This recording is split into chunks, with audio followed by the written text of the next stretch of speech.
Hey everyone, welcome back to the English Podcast Every Day. I'm Emma, and I'm really happy you're here with us today. Hey everyone, I'm Jack. And yes, thanks for spending your time with us. If you're listening to this episode, you're probably learning English, or maybe you just enjoy listening to English podcasts.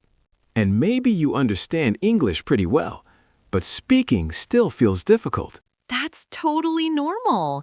And today, you don't need to speak at all. Just listen, relax, let the language come to you. Because today, we're talking about something very real, something very everyday. Going to a coffee shop. And not the textbook coffee shop English, just real English, the kind people actually use. Jack, before we start teaching anything, I want people to imagine something. Okay, close your eyes for a second. You walk into a coffee shop. You can smell the coffee. You hear people talking, cups moving, music in the background. There's a line, and it's your turn soon. And suddenly, you feel nervous. Your heart beats a little faster.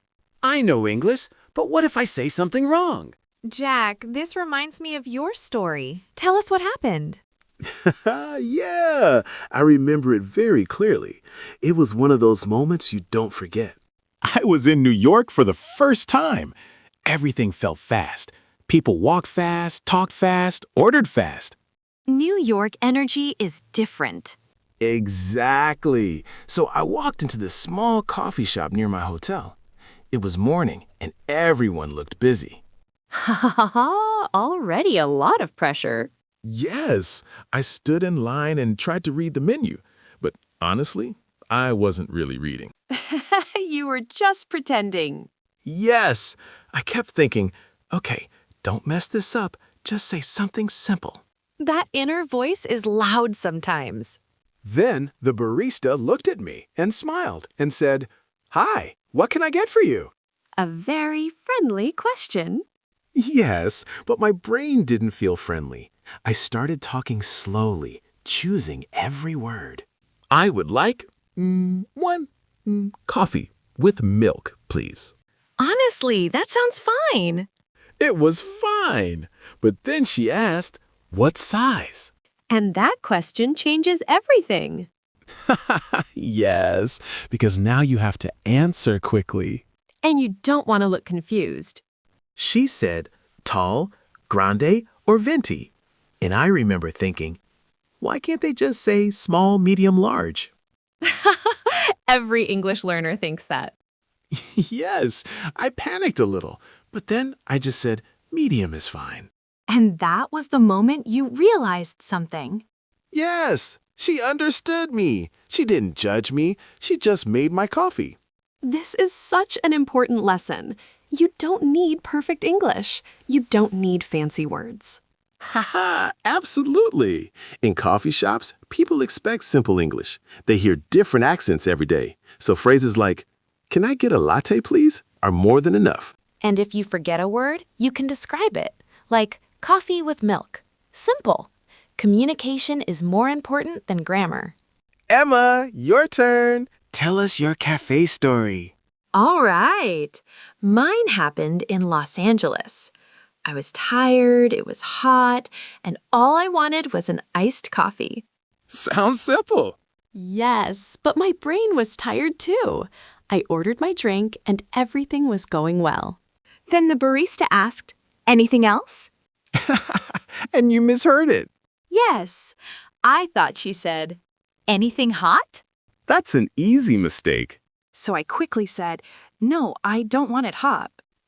And how was her reaction? She smiled, not in a bad way, just friendly. And in that moment, I realized something important. What was it? People are usually kind. They want to understand you. Jack, you know what I really like? What's that? Listening to other people's stories, especially people who are learning English. Oh, yes, because everyone has a coffee shop story. Exactly. So today, let's do something a little different. Let's listen to two friends and see what happened to them in a coffee shop. All right, let's imagine we're sitting nearby and listening to their conversation.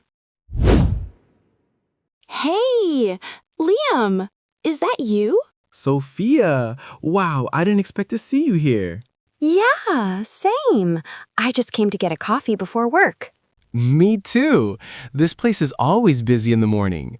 Yeah, but I like it. It feels cozy. So, are you waiting to order?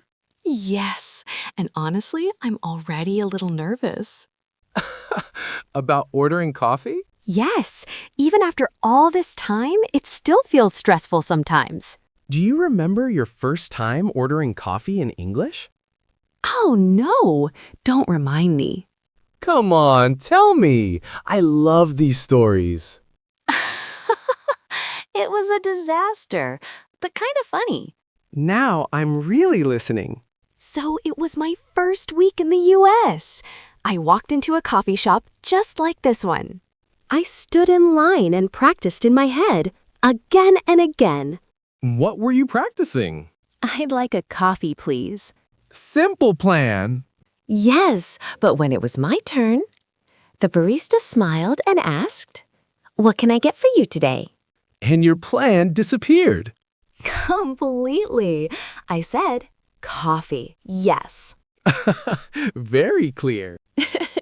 Then she asked, "Hot or iced?"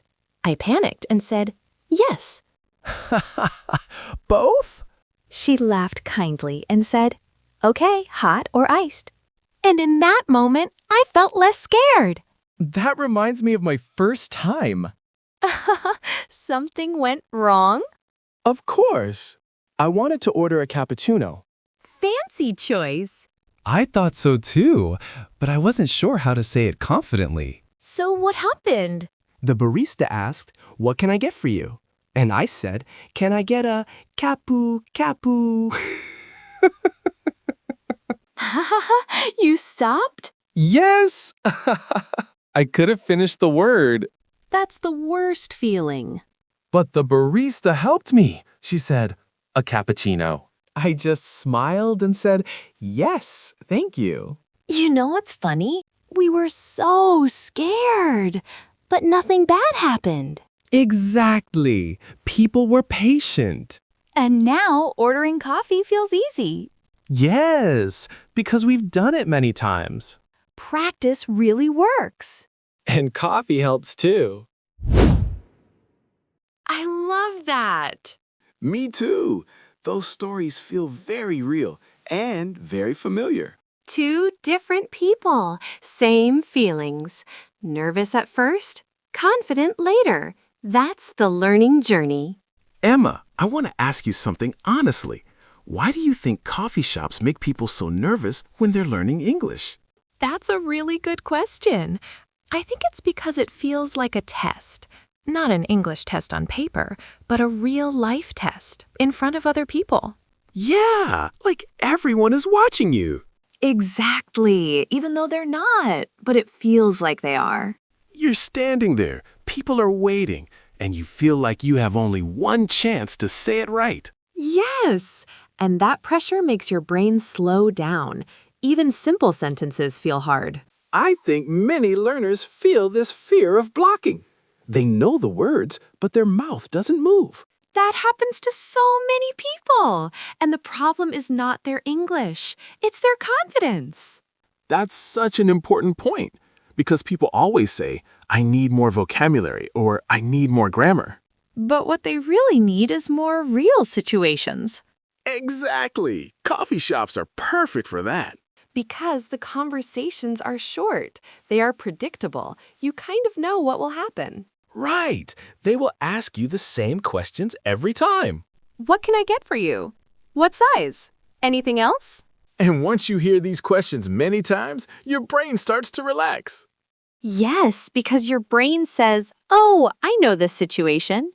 Emma, let me ask you something personal. Do you remember the moment you stopped being scared? I think it wasn't one big moment. It was many small moments.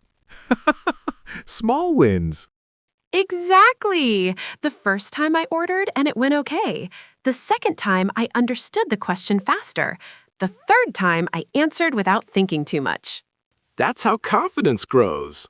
Yes, not from studying more, but from doing more. I think learners also worry about their accent. They think, my accent is bad. People won't understand me. But in real life, baristas hear many accents every day. And they don't care. They really don't. They care about one thing, understanding your order. And if they don't understand, they will ask again. Which is normal. Very normal. Even native speakers repeat themselves. That's true. I've seen native speakers get confused too. So if you're learning English and listening to this, I really want you to remember something. You are not slow. You are not bad at English. You're just learning. And learning means making mistakes. Emma, if you could give one simple advice to learners, what would it be?